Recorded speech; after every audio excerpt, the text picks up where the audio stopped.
नमस्कार, AB star news देख रहे हैं आप और मैं हूं आपके साथ सोहन सिंह। वक्त हो चला है देश लाइव का, जिसमें बात करेंगे देश दुनिया की तमाम अहम खबरों की। शुरुआत करेंगे पश्चिम बंगाल के साथ। दरअसल पश्चिम बंगाल के भवानीपुर में उपचुनाव होना है, लेकिन चुनाव प्रचार के आखिरी दिन बीजेपी नेता दिलीप घोष पर हुए हमले के बाद सियासत तेज हो गई है। बीजेपी के कई नेता उपचुनाव टालने की मांग कर रहे हैं। वहीं स्वप्नदास गुप्ता ने चुनाव आयोग से मतदान केंद्र के आसपास धारा 144 लगाने और केंद्रीय बल की मौजूदगी में चुनाव करवाने की मांग की है। बता दें कि दिलीप घोष पर हमले के बाद बीजेपी प्रतिनिधिमंडल ने कोलकाता में चुनाव आयोग के अधिकारियों से मुलाकात की थी, जिसकी अगुवाई स्वप्नदास गुप्ता ने की थी। इस दौरान सुशीर बाजोरिया और प्रताप बनर्जी भी मौजूद थे।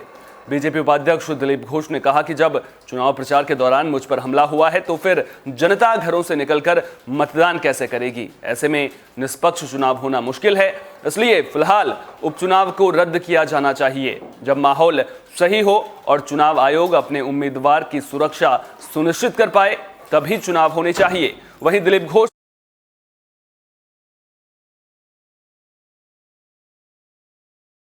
सवाल खड़े किए हैं।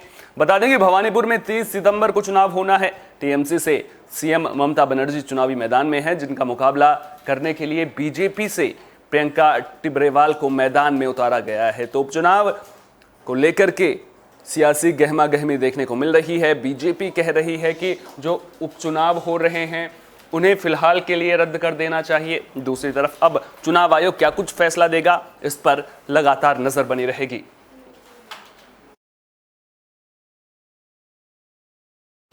अब बात जातीय जनगणना को लेकर भी कर लेते हैं। दरअसल जातीय जनगणना कराने से केंद्र ने सुप्रीम कोर्ट में इनकार कर दिया है।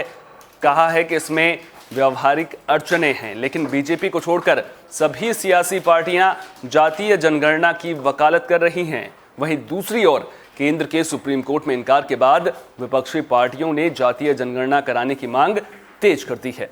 अगर बात बिहार की करें तो विपक्षी सीएम नीतीश कुमार को एनडीए का साथ छोड़कर महागठबंधन में आने की सलाह दे रहे हैं। वहीं सीएम नीतीश कुमार ने केंद्र सरकार को जातीय जनगणना पर दोबारा विचार करने की सलाह दी है। नीतीश ने जातीय जनगणना को देशहित में बताते हुए कहा कि ये सामाजिक और आर्थिक जातीय जनगणना से जुड़ा मामला है। कर्नाटक की तर्ज पर बिहार में अपने स्तर पर जातीय जनगणना कराने के सवाल पर उन्होंने कहा कि वे पहले पार्टी की बैठक कर इस मुद्दे पर लोगों की राय लेंगे और फिर सभी पार्टियों से बातचीत करेंगे। अब बात मध्य प्रदेश की कर लेते हैं। दरअसल यहां 2 जिलों में आकाशीय बिजली का कहर देखने को मिला है। मालवा और देवास में बिजली गिरने की वजह से 9 लोगों की मौत हो गई है, वहीं 4 लोग घायल हुए हैं। मिली जानकारी के मुताबिक मालवा जिले में 3 अलग अलग घटनाओं में 2 महिलाओं समेत एक लड़के की मौत हुई, वहीं 4 लोग घायल हुए हैं। ये सभी लोग खेत में काम कर रहे थे। मामले को लेकर मुख्यमंत्री शिवराज सिंह चौहान ने ट्वीट कर संवेदना जताई है। साथ ही दोनों जिले के कलेक्टरों को पीड़ित परिवार के लिए मुआवजा देने का ऐलान भी किया है। बता दें कि राज्य सरकार की ओर से मृतकों के परिजनों को 4-4 लाख रुपए का मुआवजा दिया जाएगा। चक्रवाती तूफान गुलाब को लेकर मौसम विभाग ने राहत भरी जानकारी दी है। मौसम विभाग ने बताया कि चक्रवात गुलाब की तीव्रता कमजोर होकर लो डिप्रेशन में बदल गई है। हालांकि चक्रवात की वजह से कई राज्यों में बारिश का सिलसिला लगातार जारी है और मौसम विभाग ने चक्रवात के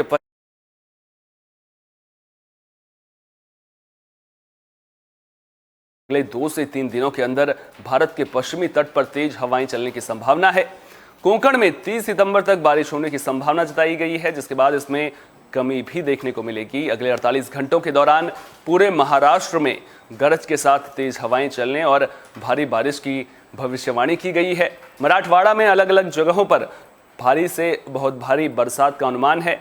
29 सितंबर को कोंकण में अलग अलग स्थानों पर भारी से बहुत भारी बारिश की संभावना जताई गई है।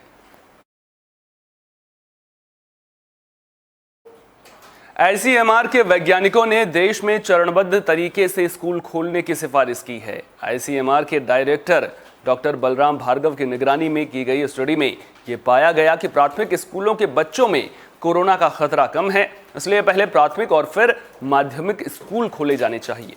बता दें कि देश में ज्यादातर राज्य अलग अलग दिशा निर्देशों के तहत स्कूल खोल रहे हैं। अगर बात दिल्ली की करें तो यहां सबसे पहले माध्यमिक स्तर के स्कूल खोले गए हैं, जबकि प्राथमिक स्कूल बाद में खोलने का फैसला किया गया है।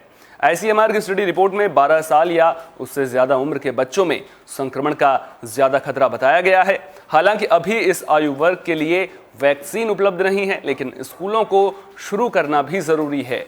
ICMR ने ब्रिटेन का उदाहरण देते हुए बताया कि वहां माध्यमिक स्कूल सबसे पहले खोले गए, जिसके बाद कोरोना के मामलों में इजाफा देखने को मिला, जबकि दूसरी ओर आयरलैंड में इस तरह का मामला जो है वो देखने को नहीं मिले हैं। और जब ब्रिटेन में मामले बढ़े तो फिर बच्चों से परिवारों में भी संक्रमण फैला। वहीं अगर देश में कोरोना के मामलों की बात करें तो देश में पिछले 24 घंटों में कोरोना के 18,795 नए मामले सामने आए हैं। वहीं 179 लोगों की मौत हो गई है।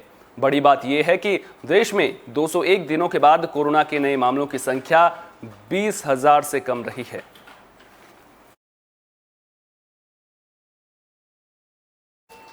तो कोरोना के मामलों में लगातार गिरावट देखने को मिल रही है और 201 दिन बाद 20,000 से भी कम मामले जो हैं वो सामने आए हैं। लेकिन इसका ये बिल्कुल भी मतलब नहीं है कि आप असावधानी बरतें।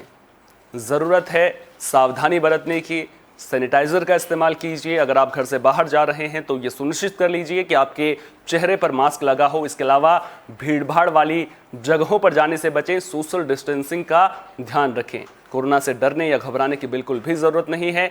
ज़रूरत है तो सिर्फ और सिर्फ एहतियात बरतने की। फिलहाल के लिए देश लाइव में इतना ही। देश दुनिया की तमाम अहम खबरों के लिए आप देखते रहिए AB स्टार न्यूज़।